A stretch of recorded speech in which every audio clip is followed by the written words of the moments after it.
So I'd like to thank the Academy, my wife, my parents, my agent, and God Almighty for the great honor of being the top journalist target of Jew hatred in America over the past few months, according to a comprehensive study from the Anti-Defamation League. I'm honored because being targeted by mouth-breathing idiots is a compliment.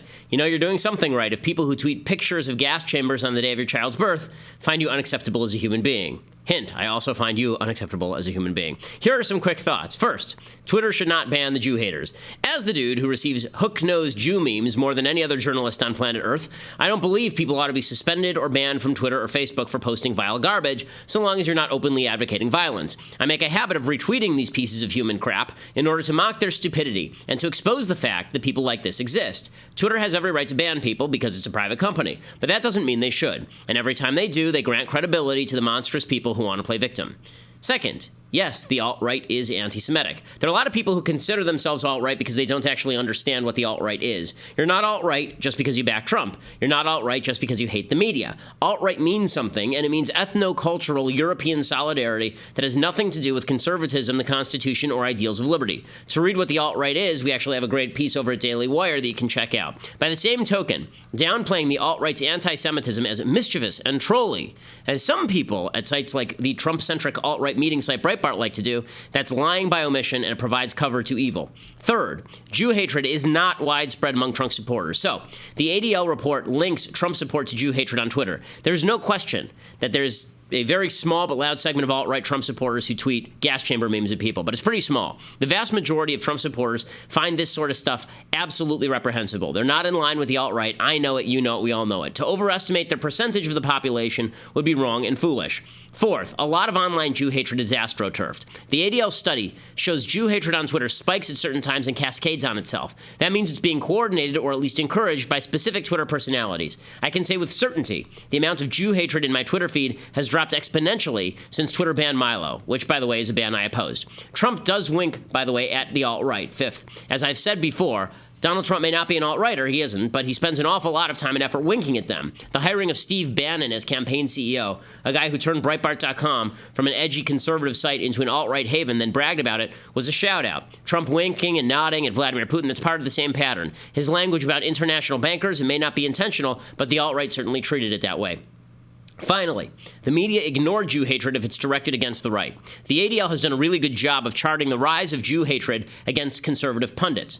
But the entire media largely ignored that same Jew hatred so long as it only targeted people like me on the right, and only began to notice it when it hit people on the left like Julia Joffe. We Jews on the right who opposed Trump were used to it by the point the left figured out about it. Politico magazine just did an entire piece like 2 weeks ago about anti-Semitism among this segment of Trump supporters, and they asked, quote, "Why has the Jewish right looked away?" This is patently insane, and it demonstrates the myopia of much of the left. The left itself is replete with anti-Semitism and Jew hatred. Just check their support for the Palestinians and their charter for the Black Lives Matter movement. So, what's the future of the alt-right and all this sort of Jew hatred online? If Trump wins, it'll probably grow. The alt-right feels emboldened by Trump. But even if he loses, they'll live on at sites that now rely on their enthusiastic support, like Breitbart. A rock has been overturned, the window of acceptability has moved, and it's worthwhile fighting back. I'm Ben Shapiro. This is The Ben Shapiro Show. Alrighty, so glad to be back. I had a 2-day break, and now we're back into it. The debate is tonight. We'll get to all of that. First, we have to say hello to our friends over at Birch Gold. So if you're interested in investing in precious metals, and goodness knows we are in the midst of an unstable time. If you're worried stocks are overvalued, real estate is overvalued, gold is not a bad haven for your wealth, and you should talk to my friends over at Birch Gold Group. If you contact them right now, they give you a free information kit on physical precious metals. It's valued at $24.99, but they want to provide listeners to the Ben Shapiro Show with that kit at no cost. And if you contact them, ask all your questions, make sure you get all your answers about investing in precious metals, and before you invest. But Birch Gold is the best place to do it. They are very solid. They're good folks. And if you want to get the kit, head over to birchgold.com/Ben. Birchgold.com/Ben. Make sure you use the /Ben so they know that we sent you. Okay, tons to get to today here on the Ben Shapiro Show. We are going to get to the debate stuff because obviously the big debate is tonight. Is it Trump's last chance or is it beyond Trump's last chance? We'll talk about it. What is his big plan? But we have to start today with these two videos that broke while I was off for Sukkot. Sukkot is the festival of booths. This is the one where we sit outside in these kind of makeshift tents to symbolize how Jews traveled in the wilderness. While I was off for a couple of days doing Sukkot, I have a couple more days next week where I'm off, but I'm doing a Friday show this week, so never fear, you'll get your fill. The James O'Keefe, who does a great job with investigative journalism, he broke a video in which he showed that there are people who work for the DNC who are involved in promoting voter fraud and also involved in promoting violence at Trump rallies. Here is a clip from one of O'Keefe's undercover videos.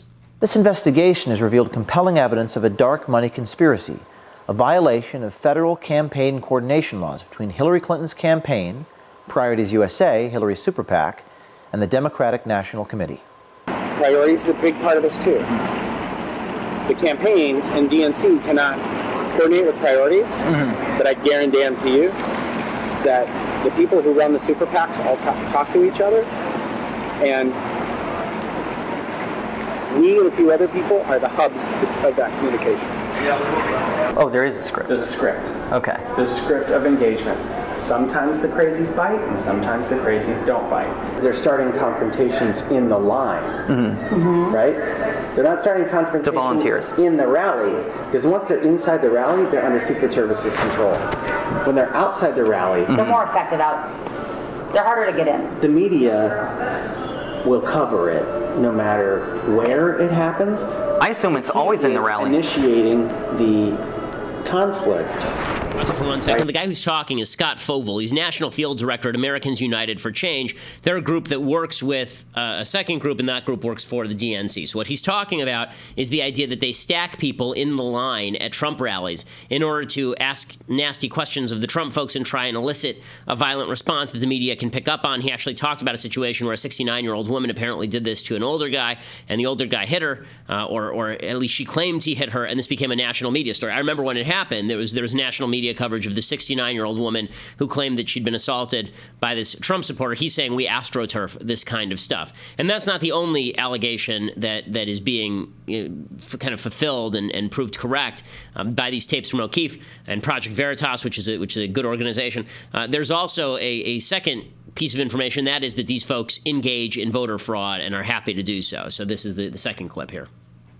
Your mother in front of the governor and not go to jail. What's the goal of the overall campaign? And yeah, for me as an attorney, I get this is this is something like that. And I assume you don't go off and tell these conversations to anybody. No. Because this is No, absolutely. So, no. However, other people can make things happen that you don't need to know about. We talk about lots of things that we don't talk about. You know what? We've been busting people in to deep for 50 years, and we're not going to stop now. I mean, I grew up with that idea. You know, they used to bus people out to Iowa. If we needed people out there, we used to bus people out to Iowa. The question is whether when you get caught by a reporter, does that matter? Because does it turn into an investigation or not? In this case, in this state, the answer is no. Talking about voter fraud. Okay, well, what Scott Fovel is talking about is voter fraud, and he talks in the video about the idea that you rent cars and then you go to places and you just vote under an assumed name, and you write in a ballot and it gets picked up. Now, is this the kind of voter fraud that's going to shift massive presidential elections? Very difficult to say that that's the case. So there is voter fraud. Voter fraud is extraordinarily real. Voter ID is necessary. Anybody who opposes the clearing of the rolls of dead people, who opposes the idea that you ought to identify yourself when you vote, there's only one reason you want to do that, and it's because you're basically okay with voter fraud because your side benefits from it. Voter fraud does happen. Voter fraud is the reason that Al Franken is in the Senate as opposed to Norm Coleman. He ended up winning a race in 2008. He was the 60th vote for Obamacare. He ended up, quote-unquote, winning that race after a recount. There were, I think, 2.8 million votes cast in that election. He ended up, quote-unquote, winning it by like 300 votes. There was voter fraud clearly in Washington State with regard to the 2004 gubernatorial election. A woman named Christine Gregoire, who was a Democrat, supposedly beat a fellow named Dean Rossi in the gubernatorial race, ended up winning by like 150 votes out of, again, 2.5 million votes cast. And that was voter fraud as well. And obviously people talk about 1960 and all the dead people voting in Chicago for John F. Kennedy as an example of voter fraud. So voter fraud absolutely exists. And O'Keefe is right to point it out, and O'Keefe is right to target it. And the media, who are attempting to downplay this, attempting to pretend it doesn't exist, trying to say that nobody admitted to any wrongdoing here. Both the Fovel, the guy who's on this tape, he's already resigned, and the guy he works for has already resigned as well. So obviously, the Democrats know heads have to roll here, or they're going to be accountable for all of this. So yes, voter fraud is very real. Now, with that said, that's not the only kind of fraud that exists. There's also media frauds. The media have completely ignored, all the bad things that are going on with Hillary Clinton. WikiLeaks continue to come out demonstrating that Hillary is coordinating at very high levels with the media, that the Hillary campaign was coordinating at very high levels with the DOJ and the FBI. That was a rigged investigation. And as John Ashcroft, the former Attorney General of the United States, says, there's obviously evidence of a crime in the Clinton emails. Donald Trump says this is felony corruption, and it is a quid pro quo. Is it both? Well, first of all, I'm not in a position to make, I haven't given a thorough investigation, but offering a public official a benefit in return for the public official making a concession of some kind is illegal. And not only is it illegal if you're asking a public official to do something illegal, it can be bribery if you offer a public official an incentive, a benefit, in order to do something that is legal. If you offered to pay him or to give him a benefit to issue a grant to you or to your organization, issuing grants is legal, but it's not legal to offer a benefit in order to get it. Now, this is 100% true. Okay, what Ashcroft is saying here is 100% true. Obviously, there's evidence of a lot of illegal activity in Hillary Clinton's emails, and no one cares because the media are more focused on Donald Trump's shenanigans with women over the past 30 years. They're also not that interested in Bill Clinton's shenanigans with women and the fact that Hillary Clinton helped cover those up and targeted the women involved. There's apparently a new accuser who's now come forward today against Bill Clinton. I'm not sure that this is relevant to the presidential race unless there's evidence that Hillary tried to cover it up, but it just does demonstrate the media's level of interest when it comes to Bill Clinton is nil, and their level of interest when it comes to Donald Trump is extraordinarily high. He started making inappropriate gestures. We were responsible for editing our own stories, and we had a very small editing room. And he had touched my shoulder and done other things to me before in public around other people, but that was just his nature to be very, demonstrative and touchy-feely, as I call it. But he followed me into an editing room the first time I remember that it was very small. There was a chair. I was sitting in a chair. He came up behind me and started rubbing my shoulders and running his hands down toward my breasts. And I was just Bill Clinton, which should be the name of a TV show, Good Times with Bill Clinton. The media, of course, ignore all of this because it's not important to their narrative. Their narrative is that Donald Trump is a scuzzbag with women, and Bill Clinton is just, we'll just forget about him. We'll memory hole him. He no longer matters in any way, shape, or form. So I want to start off with this stuff because I want to point out a couple of things. First of all, it is true. Elections are rigged in a couple of senses. The media are very heavily favoring Democrats. They have for 80 years. That is true. It is also true that there is voter fraud, although it doesn't exist on the scale of millions and millions and millions of votes. It exists on the scale of probably tens of thousands of votes across the country. At the very least, it exists in the case of thousands of votes across the country. In a tight election, that's going to matter a lot. Now, that said, all of that's legit to say. That said, what Donald Trump is saying about the rigging of this election is not correct. So here is Donald Trump about the election. And I just want to, before we play this, I just want to point something out. This is going to be the theme because we're going to talk about the debate in a second. I know there are a lot of people out there who are desperate to see Donald Trump win, who really want to see Donald Trump win. There's a large part of me that would love to see Donald Trump win, just to stick it to the media and to stick it to Hillary Clinton and watch her weep as her life's ambitions crumble before her, because that would be really, really amusing. For all the people who are rooting for Donald Trump to win, you care more about Donald Trump winning at this point than Donald Trump does. And I hate to be the bearer of bad tidings. I hate to be the guy who brings you the reality. If you, as I say all the time, if you want to hear shows where they're going to tell you things that you want to hear, you can tune on over to a bunch of shows on Fox. There's some syndicated radio shows that do the same thing. I won't name names like Laura Ingraham or Sean Hannity. They'll tell you what you want to hear, and they'll tell you that everything is hunky-dory. Trump's going to win. He's going to walk away with this thing. All of it is not real. All of it is not true. You know, the elections are rigged, and when Donald Trump goes down in flames, that's because he was stabbed in the back. Here is the truth. Donald Trump now knows he's going to lose. The polls are awful for him. The national polls right now, the last three major head-to-head national polls, Fox News, Trump down 7. There's I think is it a CBS poll? Trump down 9. And then there's a public PPRI poll from The Atlantic, Trump down 15 points in a head-to-head 51-36. He's getting brutalized in the polls. He's not coming back, and he's certainly not coming back with this particular strategy. And here's the evidence that what I'm saying is true. If Donald Trump wanted to win, he'd have to do all the things you think he needs to do. He would have to be disciplined. He'd have to be focused. He'd have to be very specific in his attacks on Hillary Clinton. He would have to do a good job of deconstructing her in front of the American people. Instead, Donald Trump is focusing all of his attention on how rigged everything is, because his real goal here is not to win anymore. He's not going to, and he knows it. His real goal here is to get 2 million of people like you and me, people like us, to believe that it was rigged, that the media did it, that the voter fraud did it, that never Trump did it, that it was somebody who is not Trump. And if you just stand by Donald Trump, he'll tell you the truth. He's the great truth teller, the great victorious truth teller, and the reason he went down in flames is not because of Donald Trump. And for $10.99 a month, you too can be part of the team that's going to make America great again at Trump TV. That's where this is going, okay? This is all movement toward what happens after the election. And what he's doing right now in this election cycle only makes sense. It only makes sense if you see it in that light. Like, for example, he's supposed to bring to the debate tonight Barack Obama's half-brother. Okay, well, how many votes is that going to win him? Any? I mean, what's that designed to accomplish exactly? And the answer is nothing.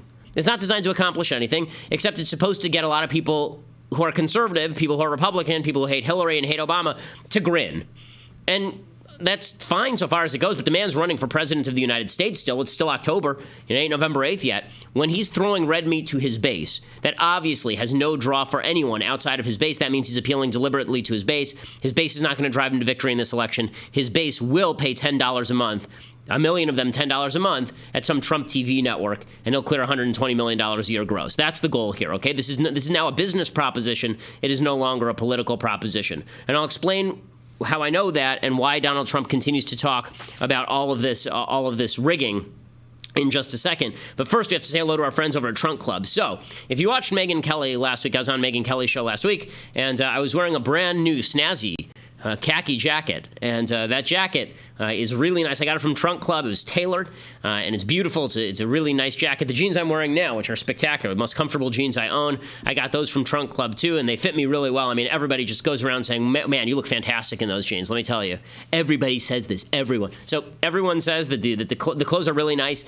Trunk Club is great. What they do is you can actually go into their physical locations in Dallas, New York, LA, Chicago, or Charleston, and they will have a personal stylist run through the rigmarole with you, like pick out clothes with you and help tailor things, and they'll do it for free, and then you order the clothes, and they send you a trunk full of clothes that you can either accept or reject. If you're not in any of those big cities, they have a personal stylist for you anyway. You contact them, you can text with the person, you become friendly with the person, you can ask them to make outfits out of your current wardrobe and mix them with new items. They send you a trunk, but it's not like a regular thing, it's only if you want. So they send you the trunk, and then you can pick to keep what you want, and you can send back what you want, and the shipping is free. It's trunkclub.com/Ben, trunkclub.com/Ben. I actually do like dressing well, and if you like dressing well, even if you're a dude who doesn't care about dressing well, everybody else in business is going to care whether you dress well. Trunk Club can make that happen. Better to have a few really, really nice items than a bunch of crap that you got at some big box store. So trunkclub.com/Ben is the place to go, and their service is great. I mean, I've taken advantage of it. They're one of the we have a lot of great advertisers from whom I actually spend my own money purchasing product, and trunkclub.com is one of them. So trunkclub.com/Ben, and make sure that you add the /Ben, because that ensures that they know that we sent you. Okay, before we break here, I'm going to play this clip of Donald Trump talking about rigging, because some things are rigged and some things are not. What Donald Trump has made a habit of doing is destroying conservative arguments by mouthing the arguments in the wrong context. So Donald Trump will make arguments about how the media is biased, but he'll do it in the context of the media actually telling the truth. Or Donald Trump will be talking about how the left is race baiting, but he'll do it in the context of him race baiting. And so what he's saying is true, but the context actually helps discredit the argument. Here's an example of Trump doing that with the rigging again. The goal of him saying this thing is rigged is not to win. The goal of him saying this is rigged is to convince a bunch of people who are fans of his that if somebody's going to get blamed after the election, it shouldn't be him. Instead, you should continue giving your money to Donald Trump. Talk about the election being rigged. It was just reported there are almost 2 million dead people that are registered to vote. Right. And Paul Ryan gets up and issues a memo that he disagrees that the election's rigged. Why doesn't he walk over to Philadelphia and St. Louis and Chicago and some of these cities? And how could he say the election is, look, nothing's perfect, but this process is unbelievable. And it's certainly rigged with the press. So why would he issue a memo that the election's, is he naive? Because that's naivete, or maybe something worse than lack of street smarts, as you said last night in Wisconsin. I don't know what it is, but, when you go to Philadelphia, where Romney got 0 votes, where McCain got 0 votes. Okay, so he says about Philadelphia, and there are precincts where McCain and Romney got 0 votes. I think it was 59 precincts out of 1,700, something like that, in Philadelphia. Hugh Hewitt made a good case against this sort of voter fraud. This idea that it's widespread. He's going to lose by 15%, but it's all voter fraud. Again, this discredits the argument. There is real rigging. It's rigging from the media that is far to the left. It's rigging in the terms of actual voter fraud that exists on a relatively small scale, but yes, it exists, and yes, we should be concerned about all of that. Okay, but it doesn't help when you have a guy who's going to lose by 15 and then people are going to say it's rigged. Okay, it sounds like a stupid conspiracy theory because it is a stupid conspiracy theory. Here's Mike Pence. Well, actually, here's Donald Trump saying the same thing. Well, we'll do that in a second. First, we have to say goodbye to the folks on Facebook and YouTube. But if you want, we have a cool new deal for you. Okay, so I didn't pitch it yet. I have a new novel. It comes out November 1st. But if you want it now and if you want it signed, go to Daily Wire and become an annual subscriber right now. $8 a month makes you a subscriber to dailywire.com. You can watch the rest of the podcast live. You can see it. You can be part of the mailbag, which we do on Thursdays here on the Ben Shapiro Show. And you can also, right now, for a special limited time, you can also get my book. It's called True Allegiance, and you can get it signed.